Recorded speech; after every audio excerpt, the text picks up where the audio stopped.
Mani sauc Jačeslavs Kašķējevs, es esmu profesors šeit, Latvijas Universitātē. Lūk, un šis 2025. gads ir oficiāli UNESCO atzīts par starptautisko kvantu zinātnes un tehnoloģiju gadu. Kāpēc tieši 2025? Tāpēc, ka tieši šogad paliek 100 gadi, kopš ir iznācis šis te raksts, kas uz visiem laikiem ir mainījis cilvēces vēsturi. Ja? Jaunu kontinentu var atklāt tikai vienreiz, ja? Jaunu planētu var tikai vienreiz atklāt. Tieši tāpat šis Heisenberga raksts ir pavēris durvis uz kvantu mehāniku. Un mans nolūks šajā lekcijā ir izstāstīt vēsturisko kontekstu, kas tajā brīdī jau bija zināms par kvanta parādībām, kas tieši bija tas strupceļš, kurā teorētiskā fizika atradās. Tad es centīšos izskaidrot tā, ka visi saprot, kas ir tā inovācija, kas ir tā dzirksts, ar kuru viss saslēdzās. Un es arī gribu parādīt jums, kā varēja līdz tam nonākt, kāda bija Heisenberga domu gaita, tik tālu, cik mēs varam rekonstruēt no oriģinālā raksta. Un, protams, par šiem vēsturiskiem notikumiem ir sarakstītas grāmatas. Es arī gatavojot savu lekciju, daudz izmantoju šo te vēstures grāmatu, kvanta mehānikas avoti, kur ir atslēga rakstu tulkojuma angļu valodā un papildus materiāli. Nu, lūk, apmēram tāds ir tas nolūks, un tad vēlreiz man ir milzīgs prieks redzēt gan senos draugus, gan jaunos, un sevišķi liels prieks redzēt mūsu pirmkursniekus, jo es atzīšos, man bija divas tādas motivācijas. Pēc ievadnodarbības, kur visādi fiziķi man ieskaitot stāsta, kam tad ir fizika vajadzīga, kas tajā notiek, mums pietrūka laika, lai uzklausītu visus jūsu jautājumus. Ja? Un otrs ir, ka varbūt, ja mēs domājam par to, kāda ir mūsu pasniedzēja šeit misija, tad tā ir palīdzēt jums pakāpties uz milžu pleciem. Ja? Ir tas slavenais teiciens, pavisam slavens tas kļuva, jo tas bija Ņūtona vēstulē Hukam par to, ka es varēju tik tālu skatīt, ja es biju uzkāpis uz milžu pleciem. Ja?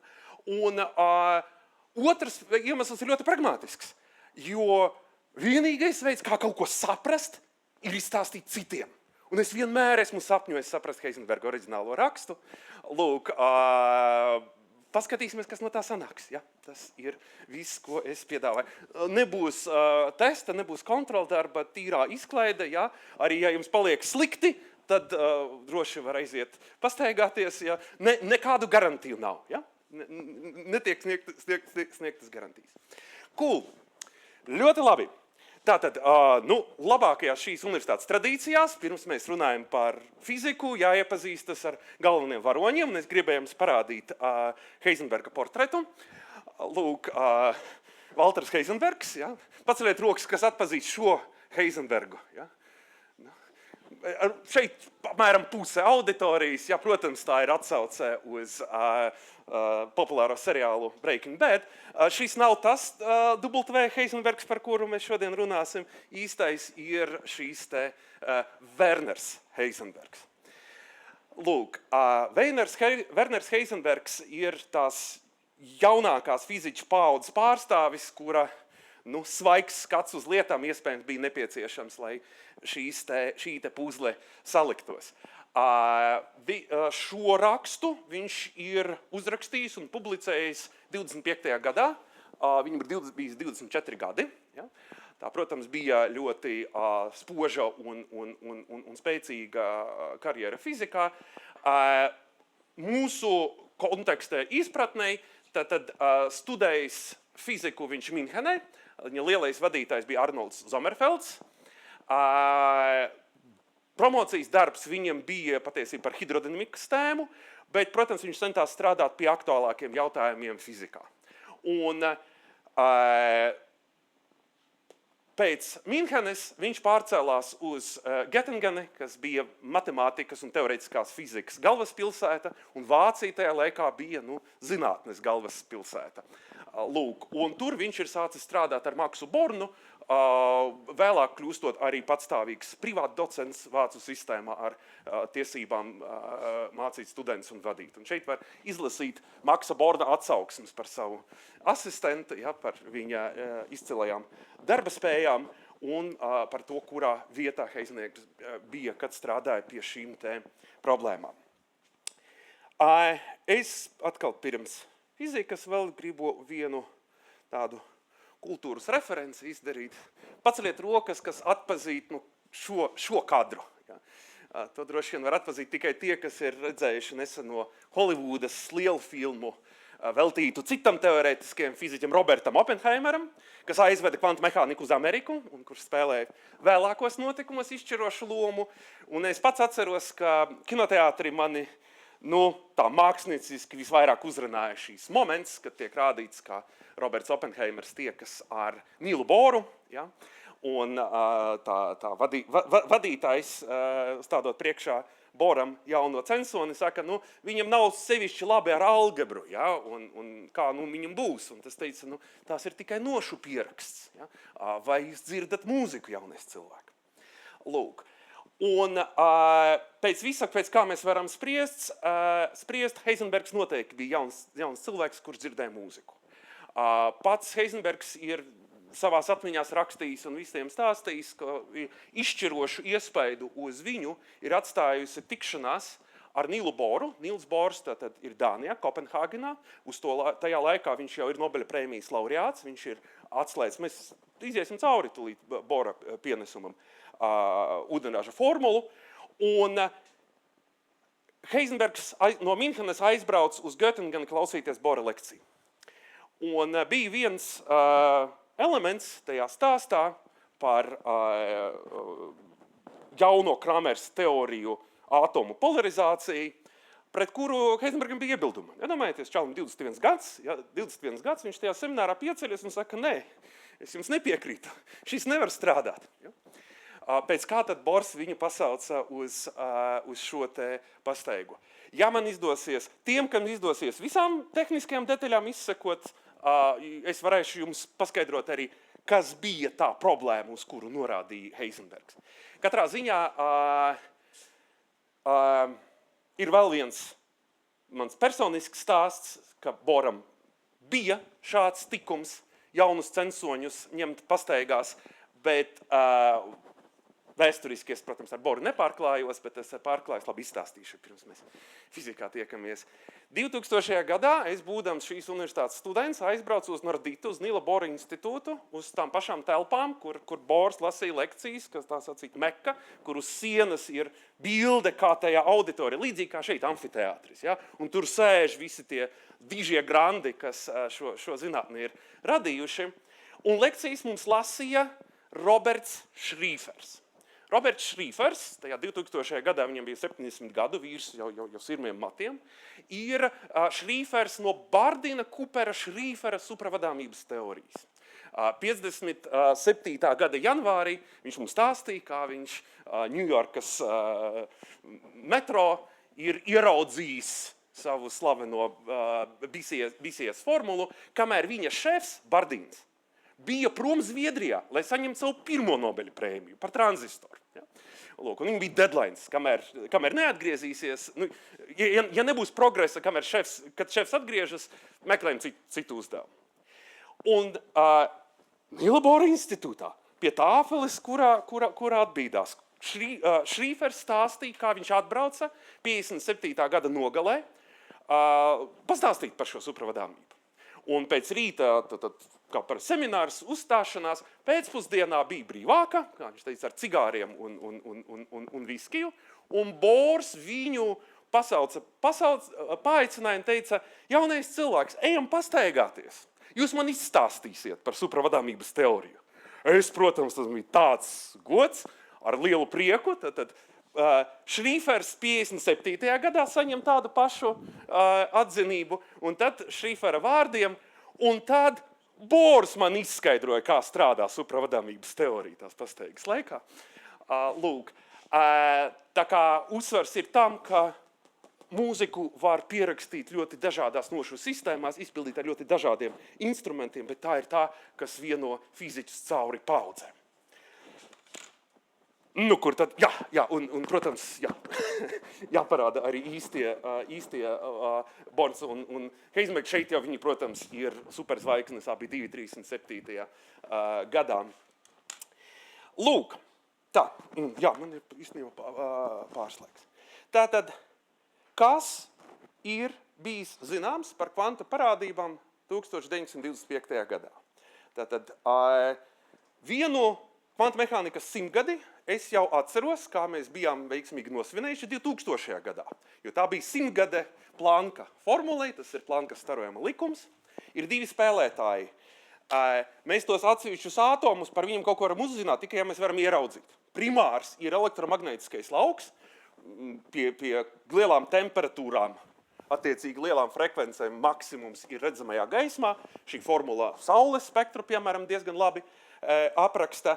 Un caur gaismas un vielas miedarbību nāca pirmās atziņas par novirzēm no klasiskās fizikas. Un tā atziņa, ko fizikai pielika Planks un vēlāk Einsteins ļoti rūpīgi tādus termodinamisku izvedumu piedāvājis, ir tas, ka viela apmainās ar starojumu, tad, kad tas ir viss samaisīts lielā kaudzē, sakarsēts, saspiests, daudz dažādromi ātri kustās, nekādas individualitātes tur izšķirt nevar, bet pilnīga hausa, maksimāla entropijas apstākļos šāds te termodinamiski līdzsvarots starojums ir ar universālu spektru, kura izvedumā mums jāpieņem tikai viena ideja, ka tā viela absorbē vai izstaro gaismu porcijās, tās porcijas arī nosauc par kvantiem, un tas enerģijas daudzums ir proporcionāls frekvencei. Un Planka konstanta ir proporcionalitātes koeficients. Ja? Un te var skaisti redzēt, ka šeit ir tā enerģija dalīta ar KT, tipiska termodinamikas formula. Lūk, es šeit arī pierakstīju klāt to, ka reizēm Planka konstanta izdala ar 2π, un frekvenci lineāro pareizina ar 2π, veidojot ciklisko frekvenci. Un šo sevišķi mīl teorētiķi, un jūs redzēsiet, ka viņam tā mīlestība ir attīstījusies no Heisenberga raksta. Just saying. Un dažādos Heisenberga piezīmēs viņš lieto te omegu, te nīd tās frekvences vietā. Kas vēl? Tātad, kaut ko var izšķirt, tad, kad sistēma ir vienkārša. Tātad, pietiekami retinātai gāzei, ceļšķi, ja tā ir vienkārša gāze, sastāv no atsevišķiem ātomiem.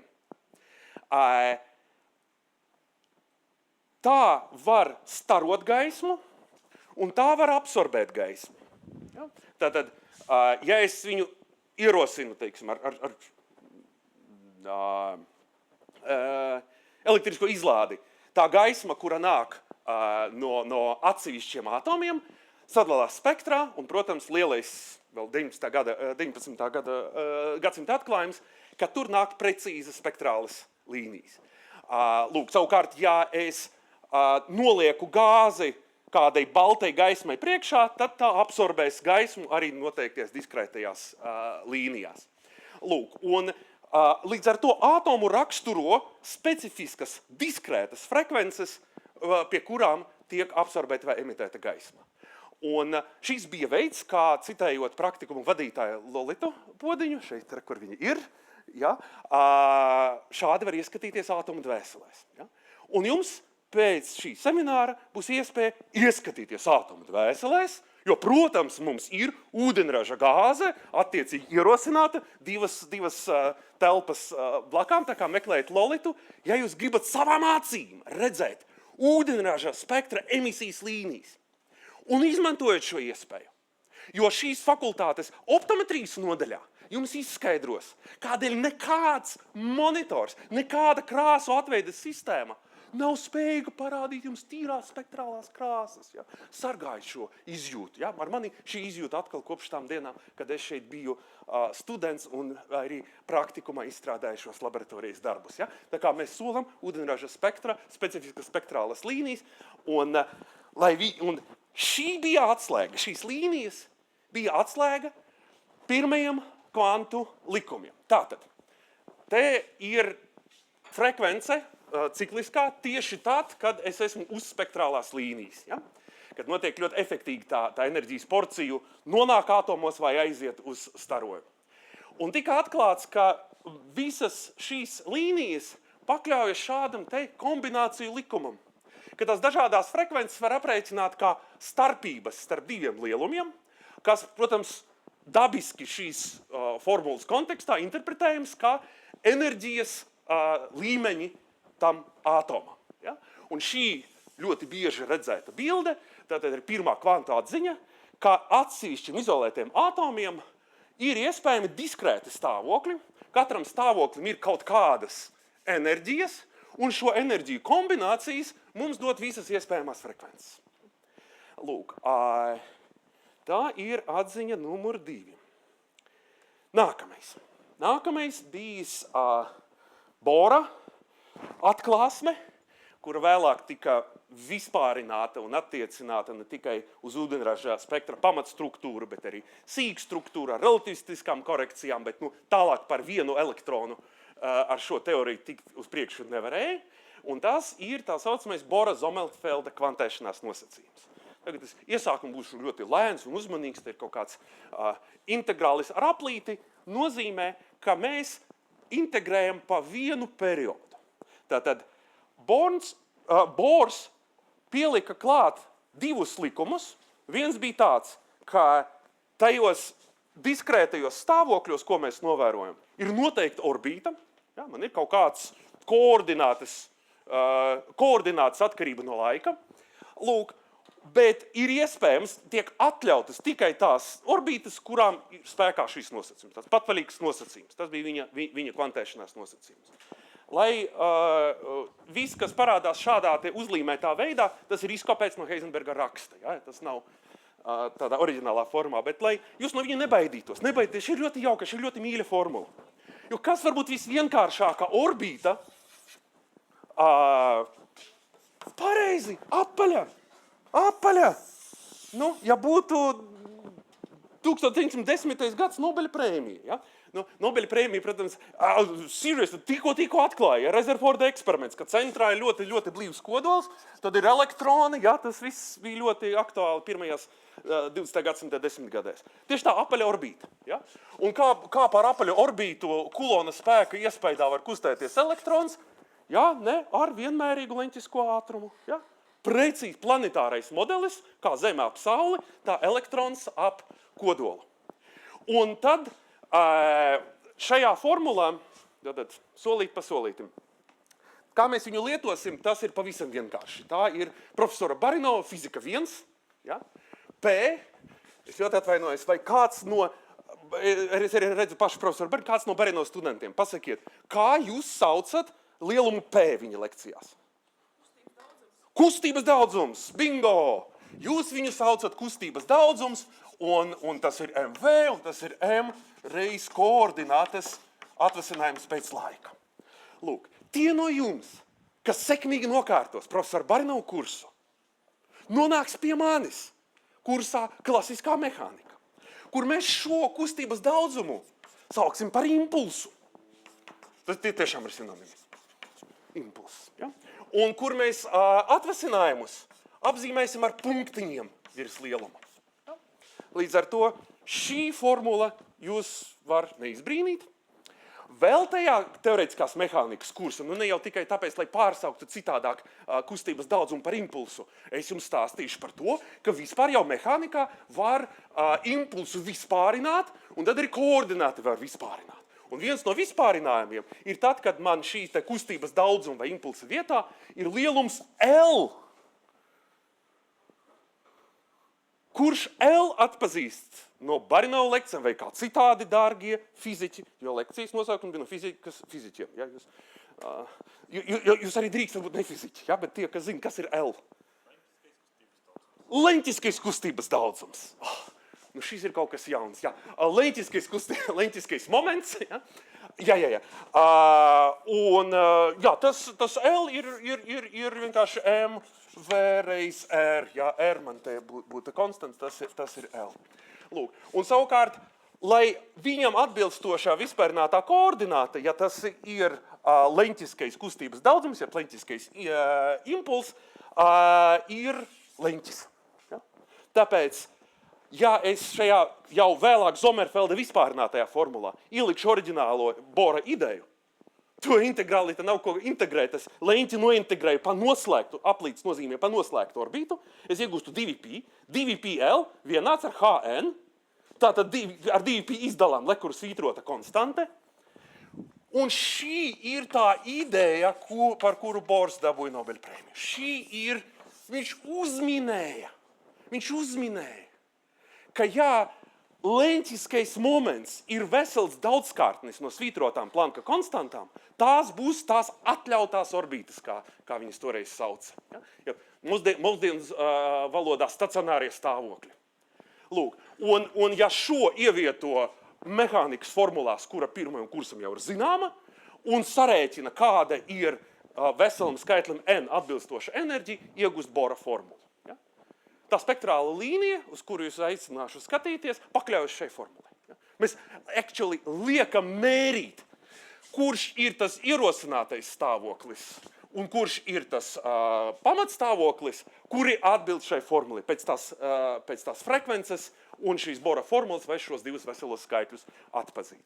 Šeit to ierosināto stāvokli ar lielāku enerģijas apzīmē ir n, un zemākais man ir n-alfa, jau sekojot tam, ko ir sadarījis Heisenbergs. Alfa šeit un turpmāk ir vienkārši vesels skaitlis. Saprāt, so good? Būs tikai būs ļaunāk. Ja? Šis ir vienkāršākais, kas šeit ir bijis. Bet fizika ir tāda, kāda viņi ir. Ja? Bet mēs esam ļoti dažādi, un mēs varam, es aicinu jūs iet mazliet šajā solī tālāk. Tātad, šīs būs izšķirot divas absolūti būtiskas izeivielas, ja? Absolūti izšķirošas ieejas komponentes. Un tad trešā ir tā, kuras dēļ Heisenbergs nepārbaudot aprēķinu varēja pateikt, ka Boram bija kļūda. Un tas ir tāda ceļa zvaigzne, ja? Tā kā peldot nezināmajat, kā polāra zvaigzne. Tā laika fiziķiem bija tā saucamais atbilstības princips, correspondence principle, kur doma ir tāda, ka, redziet, mēs, tie mehānikas likumi, viņos kaut kas ir pareizs un paties, ja šis nevar būt nekāda nejaušība. Bet tad vajadzētu būt robežai, kurā mums tas diskrētums vairs nav tik svarīgs, kur mēs tik lielu precizitāti nemēram, kurā ir jāizpildās klasiskiem fizikas likumiem. Ja? Un tas atbilstības princips bija kā veids, kā pārliecināties, ka kaut kāds kvantu formulas kandidāts ir saderīgs ar to fiziku, kas ir zināma, paskatīties, kā tas strādā lielo n un mazo frekvenču robežā. Jūs redzēsiet, kā šo instrumentu lieto Heisenbergs. Lūk, un pēdējā, tā varbūt tāda atziņa, es neiešu detaļās, bet pieķeroties pie šīs sakritības, ļoti daudz darba tika izdarīts, lai mēģinātu izrisināt ne tikai frekvences, bet arī intensitātes. Ja? Un vēl viena parādība atomam iedarbojoties ar gaismu ir tāda, ka gaisma iet cauri, enerģija iekšā nepaliek. Viss, kas absorbējas, ir izstarojas. Vienkārši monochromātisks vilnis, kuram nav nekādu ierobežojumu, tas būtu tā frekvence nī, no nepārtraukta spektra, tāpat kā šeit, iziet cauri, bet tai attīstās fāzu nobīde. Ja? Tātad un katra no iespējamām absorpcijas vai emisijas frekvencēm dot savu ietekmi šo te atomu polarizāciju. Un tādā veidā, kāpēc bija svarīgi kaut ko tādu rēķināt, varēja eksperimentāli skatīties, kā mainās gāzes laušanas koeficients, ja? Jo šī te gaismas aizkavēšanās, tā ir tieši nosaka gaismas koeficientu. Polarizācija kā funkcija no frekvences nosaka laušanas koeficientu kā funkcija no frekvences. Un varēja pārliecināties, ka patiesībā, un te ir tā doma, ko mēģināja saprast, tas, ko ieviesa, par ko tā laika fiziķi runāja, viņi runāja par virtuāliem oscilatoriem. Un tie lielumi F, kurus neviens nemācīja aprēķināt, bija tās oscilatoru stiprumi. Tad ideja ir tāda, ka Nu, tā kā mēs redzam veselu mežu ar tām frekvencēm. Kaut kas jau tajā atomā ar tām specifiskajām frekvencēm kustās. Un ja mēs paņēmam un katrai frekvencei atsevišķi uzrakstam vienkārši harmonisku oscilātoru. Ja? Ģirds sola, kā arī pirmajam kursam uzrakstīs vienkārši harmonisku oscilātoru. Nu, man tas elektrons būtu vienkārši uz atsperes. Bet, ja viņš ir elektriski lādēts, tas reaģē uz svārstīgu elektrisko lauku, ja? Un arī ierosinās. Un jo tuvāk uzspiedēja spēka frekvence rezonanses frekvencei, jo stiprāks ir efekts. Ja? Šai formula ir strikt ņemot spēkā nos no rezonanses. Lūk, tā kā, un šī formula kvantitatīvi strādāja uz eksperimentāliem datiem, tikai nebija skaidrs, kāpēc viena līnija ir stiprāka vai vājāka par citu. Un tas, ko Heisenbergs kopā ar šīs teorijas sākotnē autoru Kramersu bija darījuši, viņi skatījās atkal tajā robežā, kad vajadzētu strādāt klasiskajai fizikai.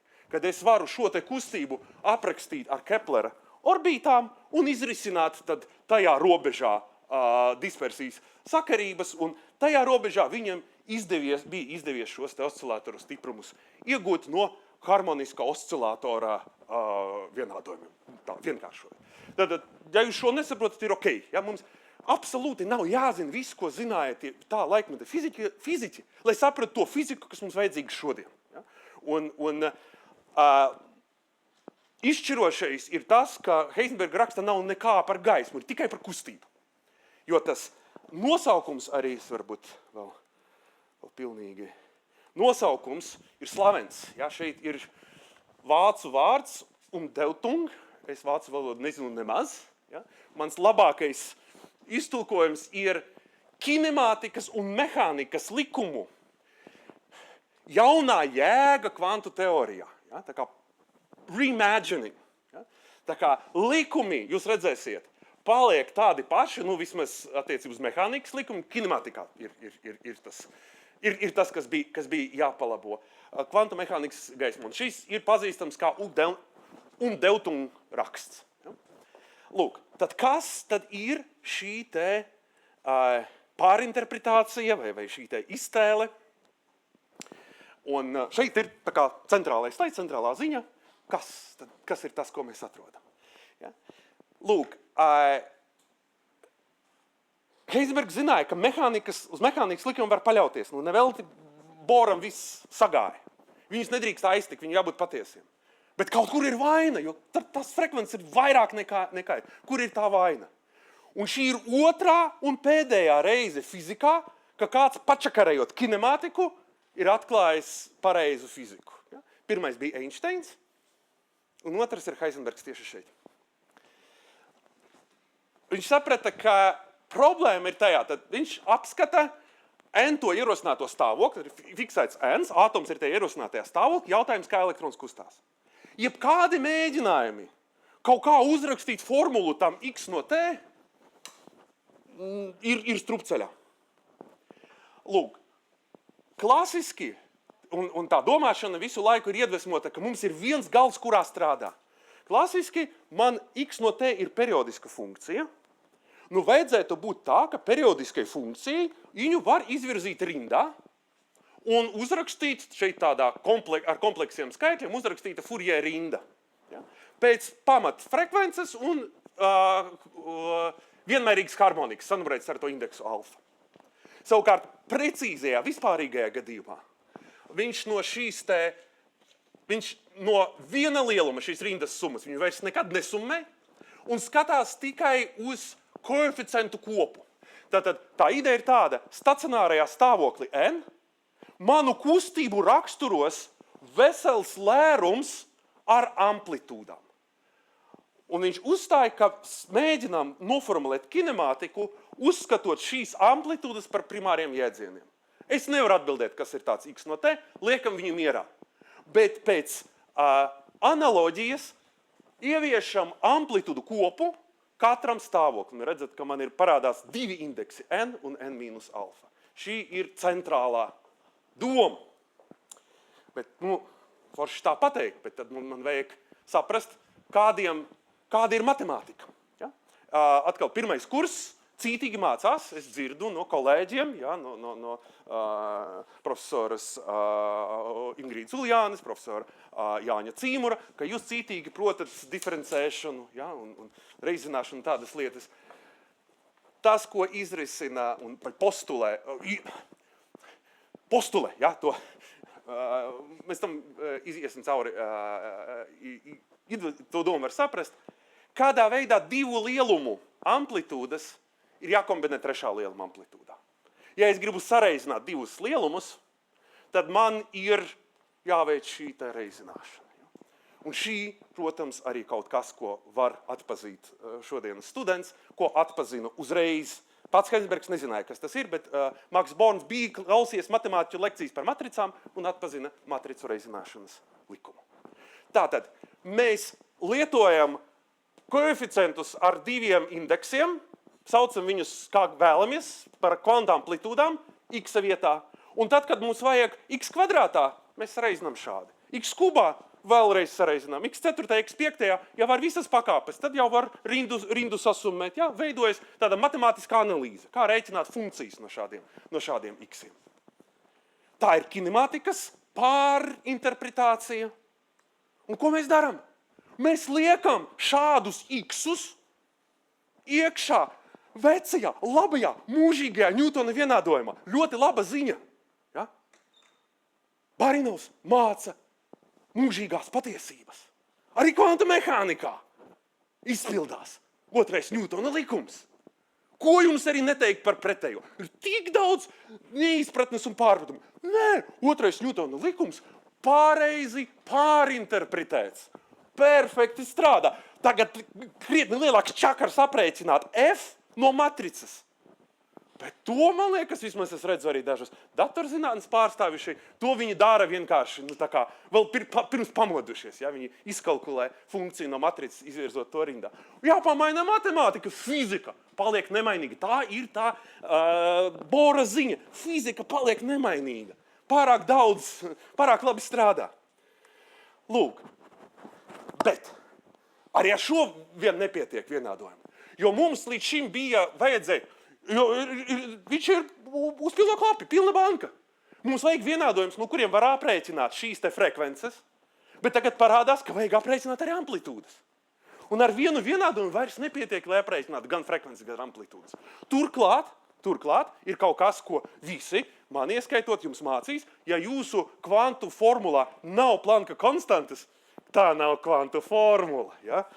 Kā nav, šeit tā nav Planka konstanta. Kur viņa palikusi? Kas tad notiek tagad ar Planka konstantu? Un te es parādīšu arī, kā līdz kaut kādam tādam var aizdomāties. Ja? Te nostrādāja tā pieredze, kas Heisenbergam bija, risinot gaismas dispersijas uzdevumu klasiskajā robežā.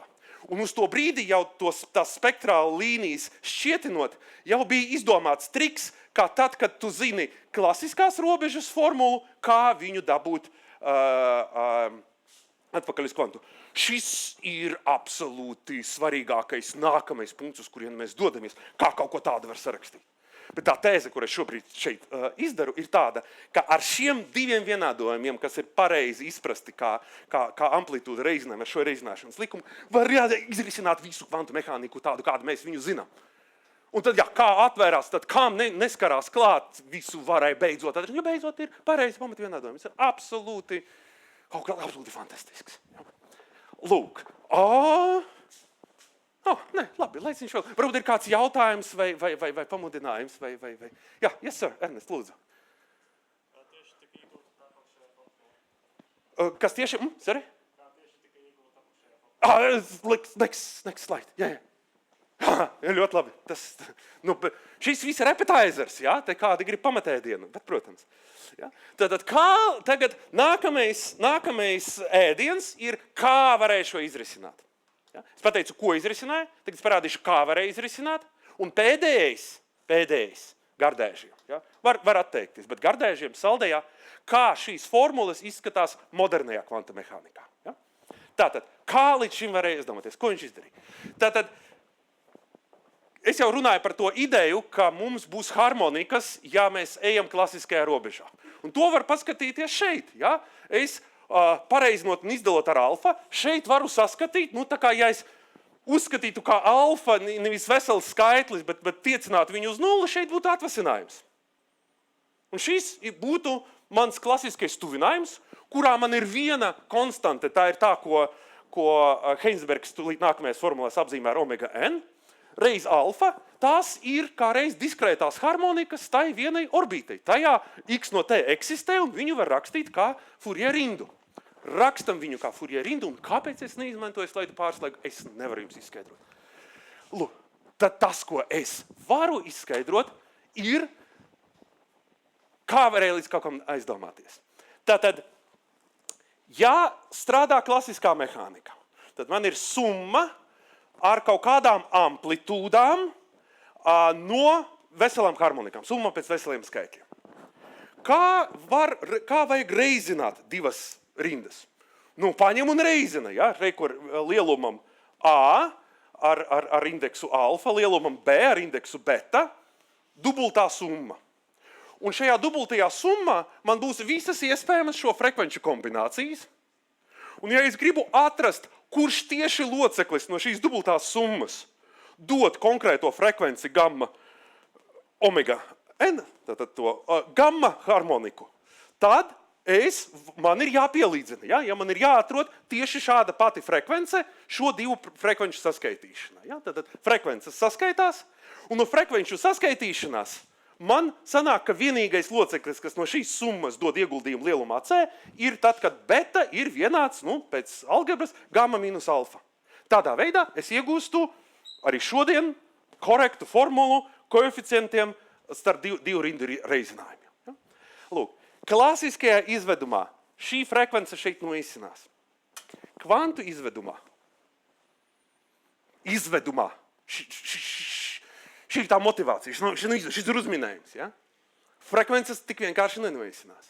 Tātad šeit ir Heisenberga ideja. Ejam no x no t, kas nezinu, kas tas ir, bet tā joprojām ir summa, es staigāju ar šo summu, kurā ir tās īstās novērotās frekvences. Nevis tās vienmērīgas harmonikas, ko mamma deva, vai vismaz Bora modelis ir devis, ar to jāstrādā. Nekādas harmoniska rinda tev nevedīs. Viņas ir tādas, kādas viņas ir.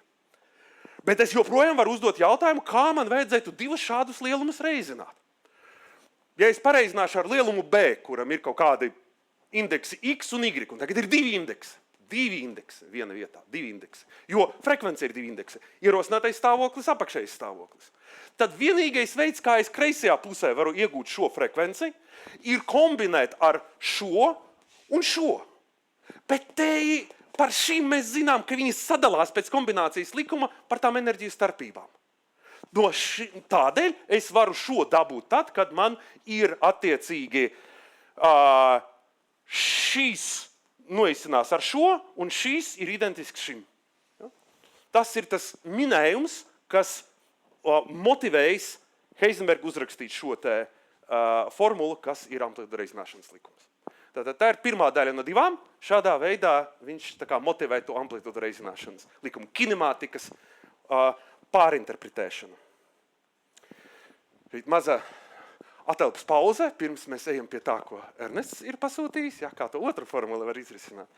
Lūk, ne tikai Latvijā, protams, tika svinēta kvanta mehānikas 100 gadiem, un tieši šogad, jūnijā, šajos te datumos, Vācijā, ziemeļos ir tāda sala Helgolanda, kurā ļoti maz kas auga, un kurā Heisenbergs 100 gadus pirms šīs konferences bija patvēries no alerģijas, no siena druģa.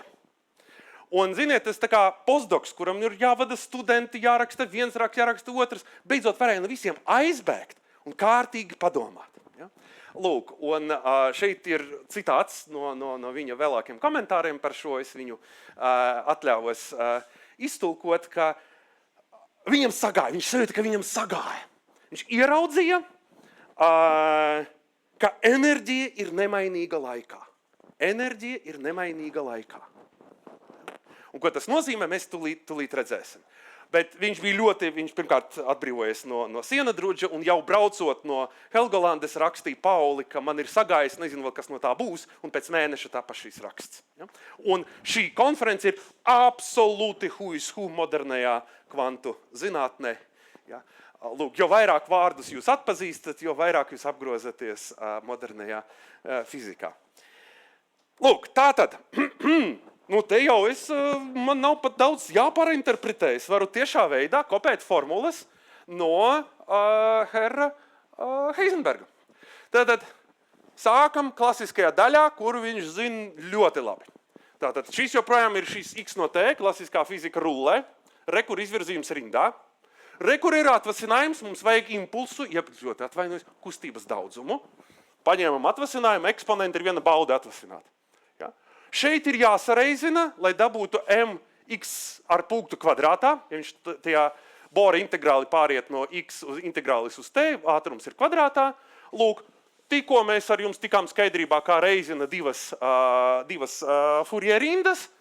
Kā rezultātā šīs te integrālis, kuram bija jābūt vienādam n reiz h pēc vecā Bora kvantēšanās nosacījuma, ir vienāds lūk ar šo.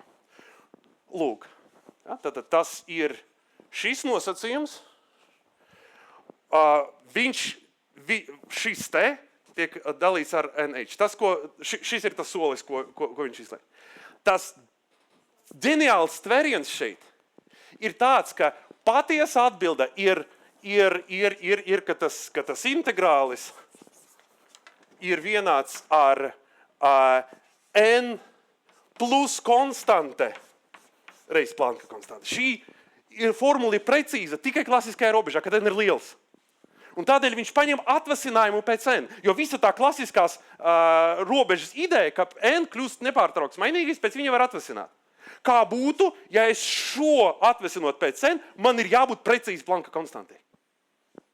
Tas ir tas domu gājiens. Lūk, tātad klasiskajā robežā, tad, kad drīkst atvasināt, ir jābūt spēkā šai sakarībai. Un tad, ja šis būtu spēkā vienmēr ne tikai klasiskajā robežā, viņš iet atpakaļ ceļā. Ja? Es jums parādīju, kā var galīgās diferences pārtaisīt par atvasinājumu un dabūt klasisko fiziku. Šeit viņš ir paņēmis klasisko izteiksmi kvantu nosacījumam un iztaisnojis viņu pārgājis uz galīgajām diferencēm, un tai vietā, lai vienkārši koeficientu kvadrātā pielietot, viņš pielietojas to savu matricu reizināšanas likumu. Tāpēc šeit ir atšķirība, šeit ir plus alfa un šeit ir mīnus alfa. Ja? Lūk, aicinu visus brīvajā laikā tam var izsekot, bet šeit viņam pirms šī vienādojuma ir Z-svītru piezīme, šāda sakarība, šāda precīzais summas kārtuli jau ir zināma spektroskopija, tas ir Kuna-Tomasa summas likums, tas nāk no tiem, tas ir vienīgais nosacījums uz oscilatoru stiprojumiem, kas jau bija šādā veidā arī uzminēts un izrisināts, tā kā šo triku viņš neizgudroja šajā rakstā, viņš pielietoja tajā laikā zināmu triku. Lai tiktu pie šī vienādojuma, lūk, un tad, jā, tas ir tik daudz, cik es uz Ernesta jautājumu šobrīd atbildēšu. Jā. Šeit. Jā, es varu paskaidrot. Tātad, ja sākotnējais integrālis ir šīs dx, ja, tad mēs saprotam, kas ir x ar punktu, tas ir dx dalīts ar dt, līdz ar to dx ir x ar punktu reiz dt. Tādā veidā šīs ir integrālis m, x ar punktu man jau bija, vēl viens ir x ar punktu un dt. Ja? Un viņam ir ļoti viegli šo rēķināt, viņš ņem atvasinājumu ceļ kvadrātā. Ja? Tas ir šo jautājumu atbild. Nu, lūk. Un kas bija tā laime? Kas bija tas, kas sagāja? Tas, ko Heisenbergs daudz risināja ar tai skaita izvirzot Fourier rindā, ir bez šī locekļa, šis ir harmoniska oscilatora vienādojums, kur jau visas masas ir noizcinātas, un šī būtu tā īstā spektrālas līnijas frekvence. Tas būtu tas omega n minus alfa. Vienam pēdņās virtuālajiem oscilatoram. Viņš zina, ka, lai stabili pierādītu, vajag atrisināt arī anharmonisko oscilatoru. Bet jau tas, ko viņš rakstīja atceļā no Helgolandes, Pauli 24. jūnijā, viņš parāda, ka ja es neņemu vērā šo anharmonisko locekli un pielietoju šo te manu amplitūdu reizināšanas likumu, tad es iegūstu enerģiju, kur ir nemainīga no laika. Enerģiju, kur ir nemainīga no laika. Jo tajā brīdī, kad viņš fiksē tos divus vienādojumus, viss vai nu saies, vai nu nesaies. Vairs nekādas brīvības nav, ka es vēl kaut ko uzminēšu. Tā bija tā problēma. Borns tādu nosacījumu uzminē, kāds vēl kaut kādu uzminē. Fizika nav minēšanas spēle, visa minēšana beidzās. Tajā brīdī viņa beidzās. Bet vai nu sanāk, vai nu nesanāk. Jo kā minimums viņa vajag pārliecināties. Šis lielums ir E. Ja? Šis ir tas mums EN, mūsu forma. Kā minimums viņam jāpārliecinās, ka sanāk viss, no kā viņš ir sākotnēji ir sācis. Un pirmos nepārprotams tam pierādījums viņš ir ielicis šajā rakstā, tālāk bijuši nākamie. The rest, kā saka, is history. Bet šis ir tas, kas sagāja. Ja? Un tik tiešām šeit harmoniskajam Bora modelim bija 0, a harmoniskajam oscilatoram viens dalīts ar pusi. Ja? Mēs ar profesoru Barinovu pavisam nesen par šo strīdējāmies. Lūk, šī ir tā atziņa. Nu tā. Paskatāmies. Jā, es domāju, ka jautājums tad jautājumu daļā, ja? Bet nevairāk kā 10 minūtes man ir palikušas. Es ieskicēšu mazliet par to pēdējo, ko es teicu, neobligāto daļu. Pateicību visiem, kam ir pacietība, kā šī vēsture tiek saprasta šodien. Jums nav jāmācās izvirzīt anharmoniskajās rindās, jūs to, protams, varat darīt, ja jūs vēlaties. Ja? Arī tā maģiskā formula, protams, ir brīnišķīga, bet ir daudz elegantāks veids, kā viņu uzrakstīt. Tātad es ņemu šīs pašas izteiksmes, ja, kuras es pasludināju par centrālo, ne tikai es, visi, par centrālo Heisenberga ieguldījumu. Tātad mūsdienās šīs lielums ir koordināts operatora matricas elements stacionāro stāvokļu bāzē, skan biedējoši, bet patiesi ir ļoti vienkārši. Ja? Tātad centrālais šajā ir šīs te matricu reizināšanas likums. Un tas, ka matricas var reizināt, to jūs zinat, mākat.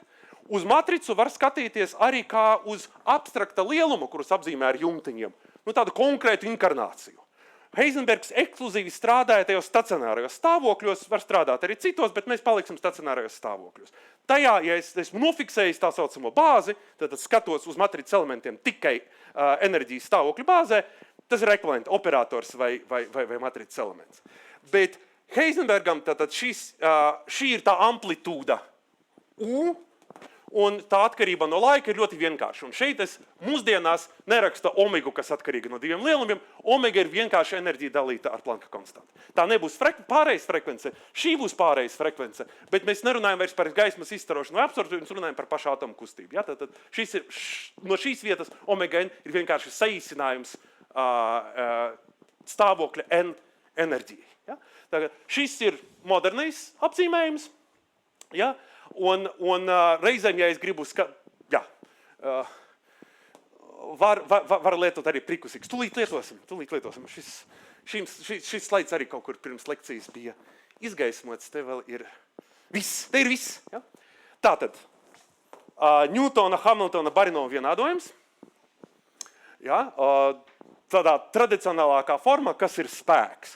Kustības daudzuma izmaiņa laikā. Ja? Kur ir impulsa operatora atvasinājums, un ar ko tas ir vienāds? Ar spēku. Un konservatīviem spēkiem, kur nav berzes, kur man ir noslēgta sistēma, var uzrakstīt potenciālās enerģijas funkciju. Paceliet rokas, kas prot potenciālo enerģiju.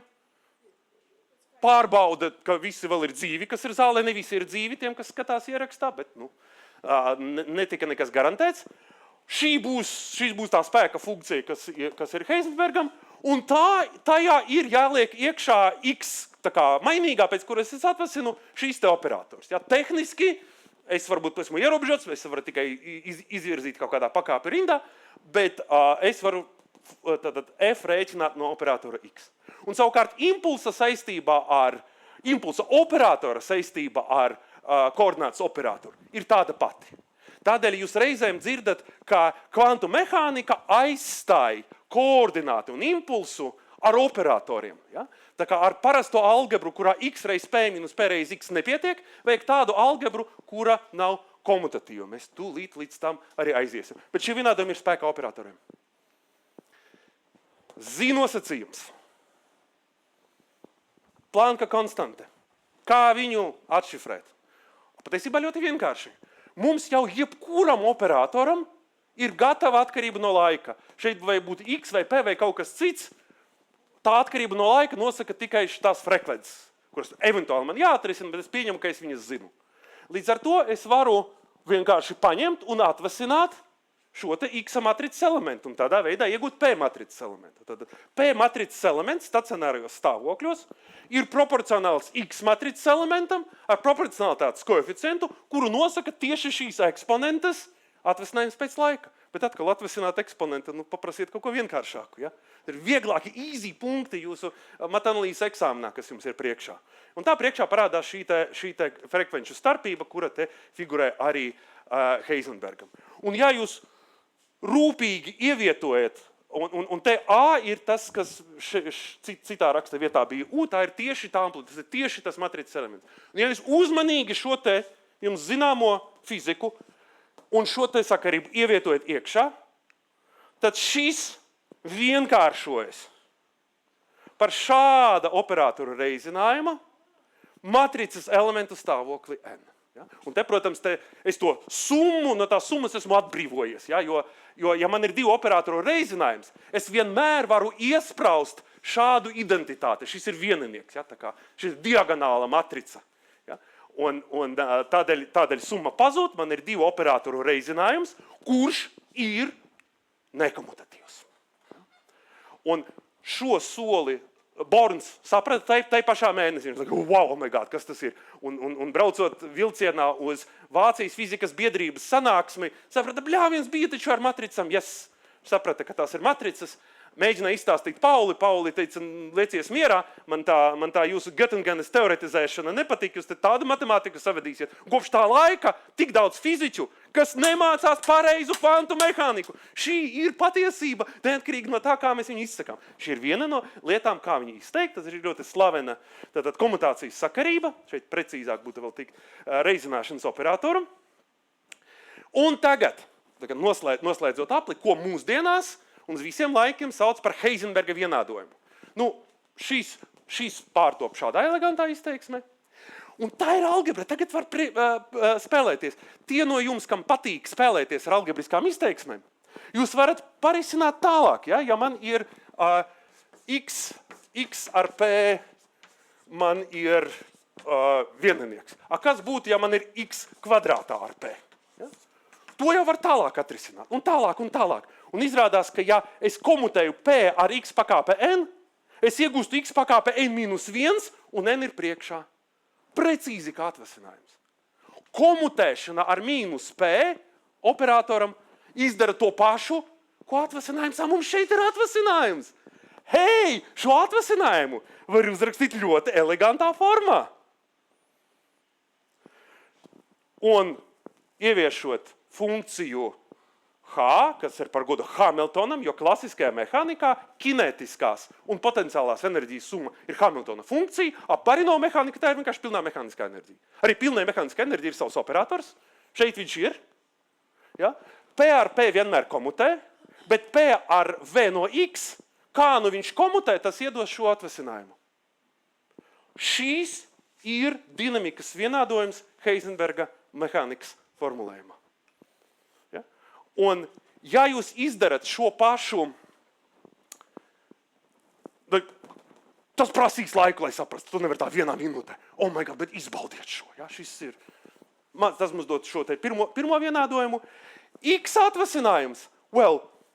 X komutātors ar H. Šajā gadījumā man pilnīgi nesvarīga funkcija V, bet X komutātors ar P es viņu zinu. Ja? Un x komutātors ar p kvadrātā man dod vienkārši p, un tas reproducē otru vienādojumu.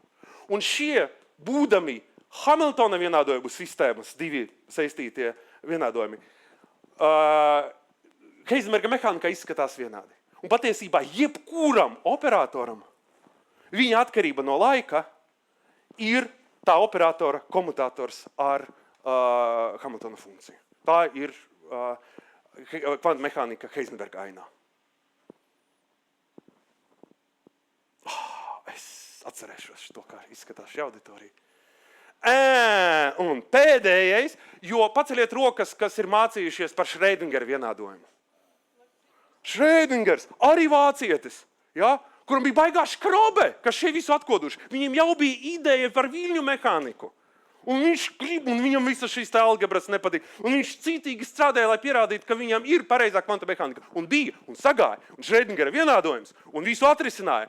Un tad ātri vien pierādīja, ka viņi ir ekvivalenti, the rest is history. Bet tā atšķirība, Heisenberga ainā man ir fiksēti stāvokļi, un pats operators mainās laikā.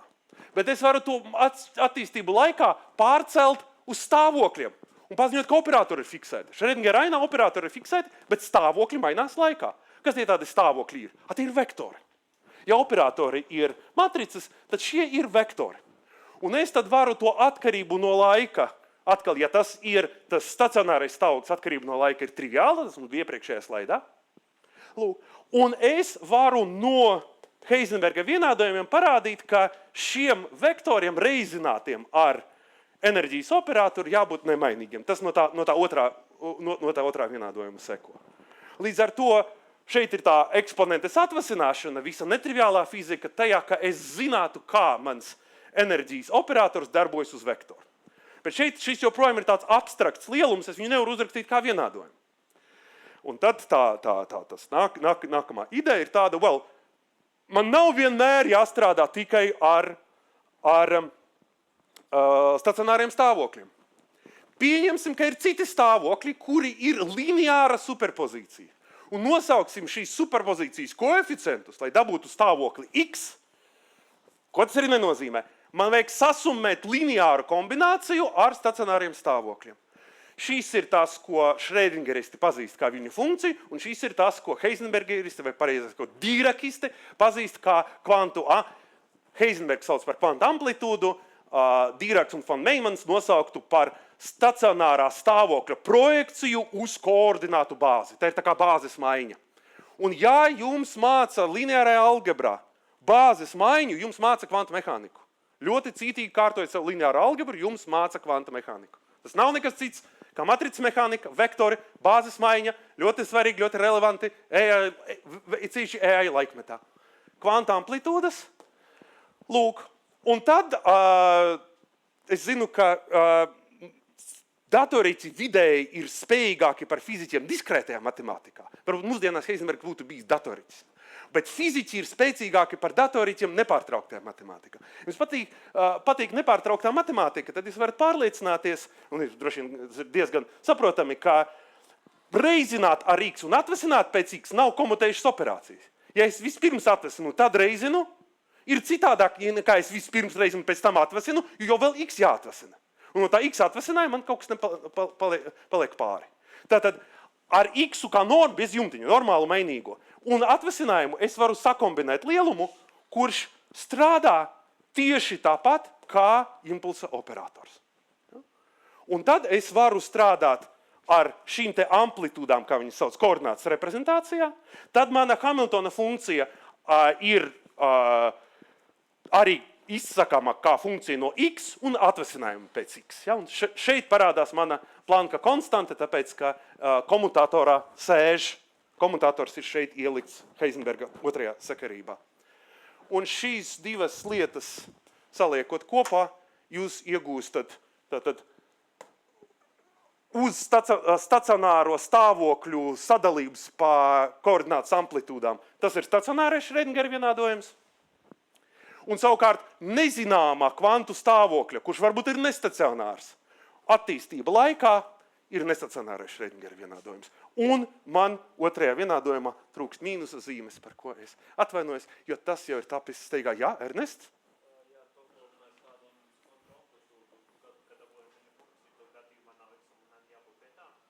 Vēlreiz? Šeit viņi ir ļoti pareizā secībā. Dzelžaini. Godvārds.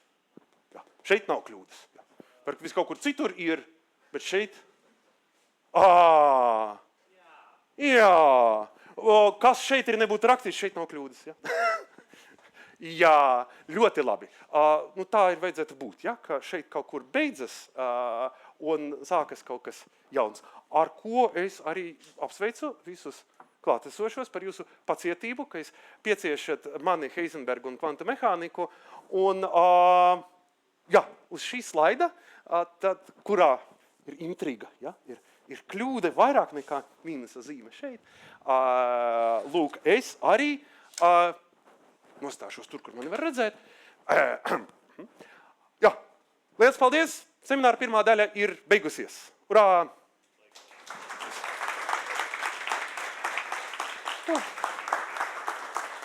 Oh.